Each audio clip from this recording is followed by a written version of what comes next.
पंजाब दस्तावेज और भारत दस्तावेज देख रहे सभी दर्शकों का स्वागत है। मैं हूं आपके साथ ठाकुर अमनदीप सिंह। आज आपको बताएंगे कनाडा और भारत के दरमियान शुरू हुए विवाद में क्या है पंजाब पुलिस कनेक्शन। यह भी बताएंगे कि कनाडा की तरफ से एक भारतीय दूत को निकालने के पीछे क्या कारण है। चर्चा इस पर भी करेंगे कि कनाडा में हुए खालिस्तानियों के 2 कत्लों के मामले में कनाडा सरकार एक कत्ल को ज्यादा संजीदगी से क्यों ले रही है, जबकि कत्ल हुए दूसरे खालिस्तानी का जिक्र भी नहीं कर रही। इस पर भी नजर डालेंगे। क्या भारतीय खुफिया एजेंसियों पर कनाडा में दखल देने के इल्जाम सही हैं या फिर नहीं। यह भी पूछेंगे कि क्या भारतीय प्रधानमंत्री नरेंद्र मोदी द्वारा कनाडा के प्रधानमंत्री जस्टिन ट्रूडो को G20 सम्मेलन के दौरान हैंडल जिस तरीके से किया गया, क्या वो सही था या फिर गलत।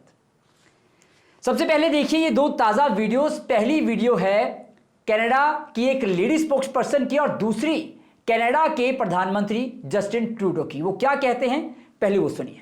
Bonjour à tous. Hi everyone. First and foremost, I would like to extend my condolences to the family and loved ones of Hardeep Singh Nijjar.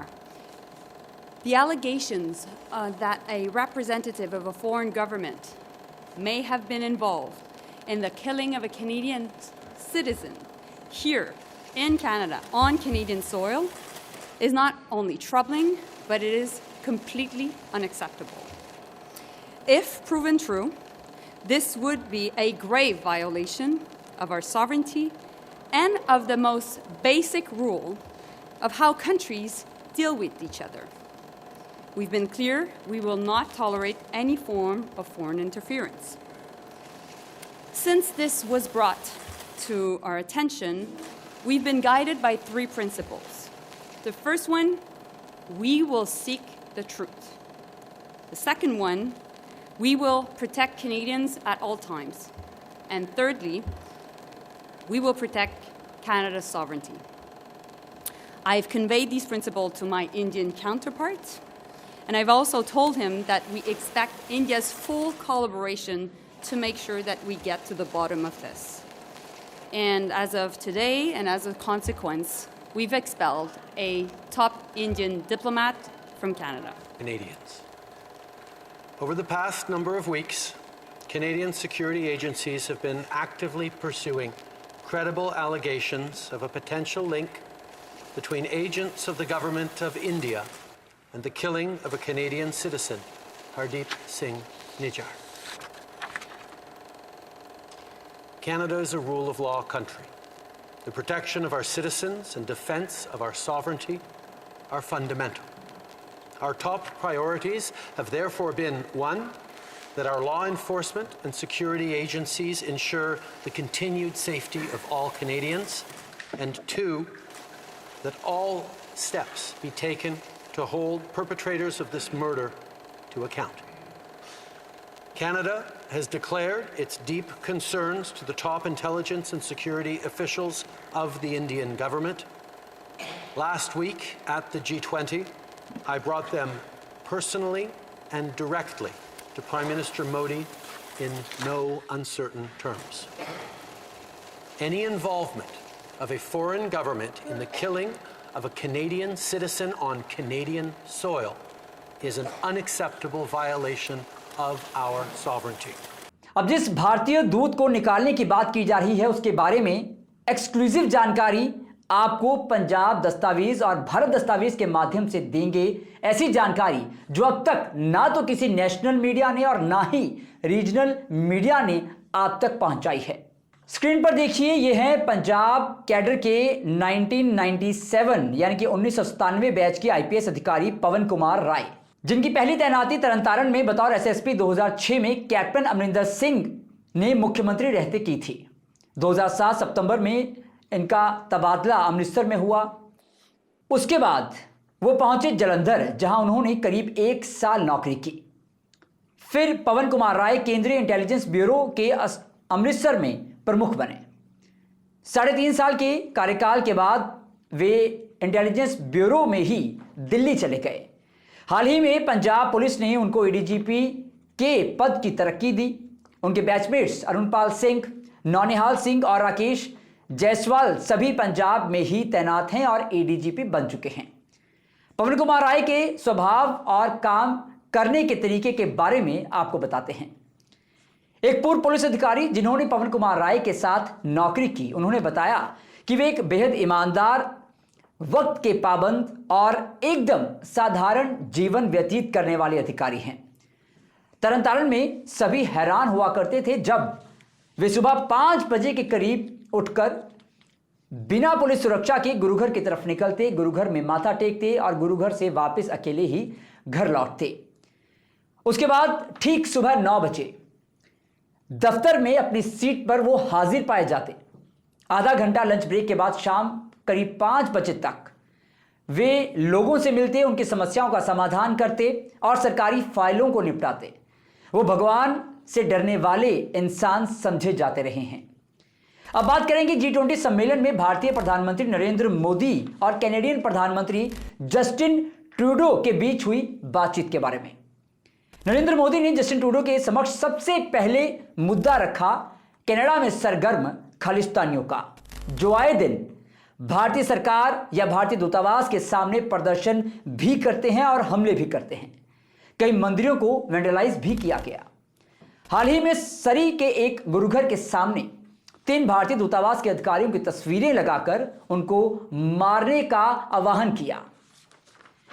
Modi ने कनाडा की धरती से खालिस्तानियों द्वारा पंजाब में चलाई जा रही हिंसक घटनाओं का जिक्र किया।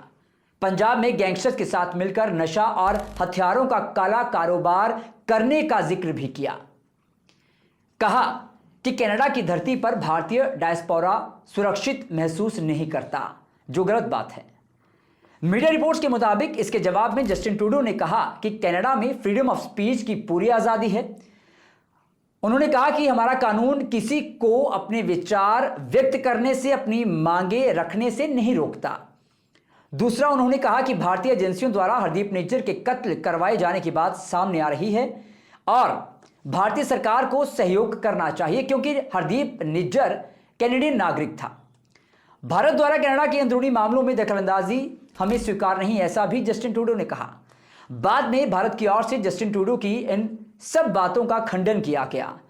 यह भी कहा गया कि हरदीप निज्जर एक आतंकवादी था और भारत की अखंडता को कनाडा की धरती से चुनौती दे रहा था। अब बात करते हैं हरदीप निज्जर और रिपुदमन मलिक के कत्ल की। हरदीप निज्जर का कत्ल 18 जून 2023 को सरी में हुआ। उसके करीब 8 महीने पहले रिपुदमन मलिक, जो कि कनिष्का मिडियर बॉम्ब ब्लास्ट का आरोपी रहा लेकिन बरी हो गया था, उसका कत्ल हुआ। कत्ल होने से कुछ देर पहले रिपुदमन मलिक भारत दौरे पर आया था और भारतीय सरकार के कुछ नुमाइंदों से उसने मुलाकात भी की थी। यह बात हरदीप निज्जर के खालिस्तानी गुट को कतई पसंद नहीं आई और वे मलिक को भारतीय एजेंट बताने लगे।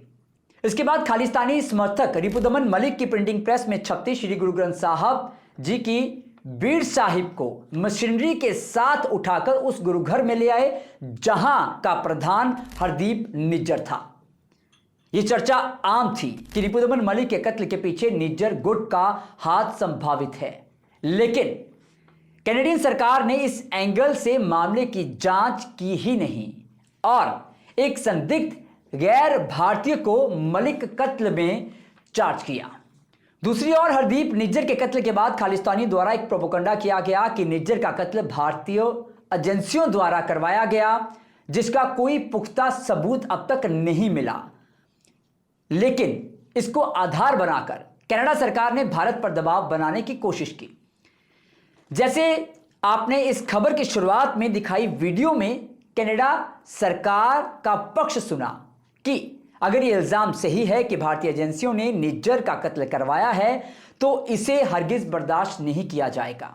जांच शुरू हो चुकी है। अगर यह सच निकलता है तो कनाडा और भारत के रिश्तों में खटास आनी और रिश्तों का प्रभावित होना संभव है। यहां आपको बताते चले कि अनकन्फर्म्ड इल्जामों के आधार पर भारत पर इल्जाम लगाए जा रहे हैं, जबकि रिपुदमन मलिक के कत्ल के बाद चर्चा जिसमें निज्जर के खालिस्तानी गुट पर उंगली उठ रही थी, उस पर कैनेडियन सरकार संजीदा नहीं लगती। In other words, Justin Trudeau की सरकार खालिस्तानियों के नैरेटिव को तो आंख मूंद कर मान रही है, पर जो नैरेटिव खालिस्तानियों के विरुद्ध जा रहा है उसको सिरे से नजरअंदाज करती नजर आ रही है। हमारे कैनेडियन सूत्रों के मुताबिक भारत की सरकार रिपुदमन मलिक को एक एसेट मानने लगी थी। उसके कत्ल के बाद भारत को यह स्पष्ट हो गया था कि मलिक के कत्ल के पीछे निज्जर गुट का हाथ है। फलस्वरूप निज्जर का कत्ल कथित तौर पर जवाबी कार्रवाई के रूप में देखा जा रहा है। अगर कैनेडियन सरकार की बात माने तो इस कार्रवाई को अंजाम देने वाले आईपीएस पवन कुमार राय थे, जिसकी वजह से अब पवन कुमार राय को कनाडा से एक्सपेल कर दिया गया है। कनाडा के विदेश मंत्री ने पवन कुमार राय को रॉ का अधिकारी बताया, जबकि वो भारत की तरफ से minister of economics and community affairs के पद पर तैनात थे। पंजाब दस्तावेज और भारत दस्तावेज इस बात का धारणी है कि दोनों देशों के रिश्तों में मिठास का होना बेहद जरूरी है और मिठास होनी चाहिए। कनाडा की धरती से भारत को खंडित करने की कार्रवाइयों या साजिशों को रोकने के लिए जस्टिन ट्रूडो सरकार को हरकत में आना चाहिए, क्योंकि फ्रीडम ऑफ स्पीच एब्सोल्यूट नहीं हो सकती, उसको दायरे के अंदर ही रहना होगा। इसके साथ ही भारतीय संस्कृति में घर आए मेहमान को बेइज्जत करना सही नहीं है। और अगर प्रधानमंत्री नरेंद्र मोदी की सरकार ने G20 सम्मेलन के दौरान कैनेडियन प्रधानमंत्री को बनता मान सम्मान नहीं दिया, जिसकी वजह से वो नाराज हुए, उसे अच्छा नहीं माना जाएगा। और जो कार्रवाई कनाडा ने अब G20 सम्मेलन के बाद की है वो रिएक्शन की श्रेणी में आएगी और जनाब अच्छी ये भी नहीं मानी जाएगी। आपको ये खबर कैसी लगी? अपनी राय कमेंट बॉक्स में जरूर दीजिएगा। फिलहाल के लिए इतना ही, मुझे दीजिए इजाजत। नमस्कार।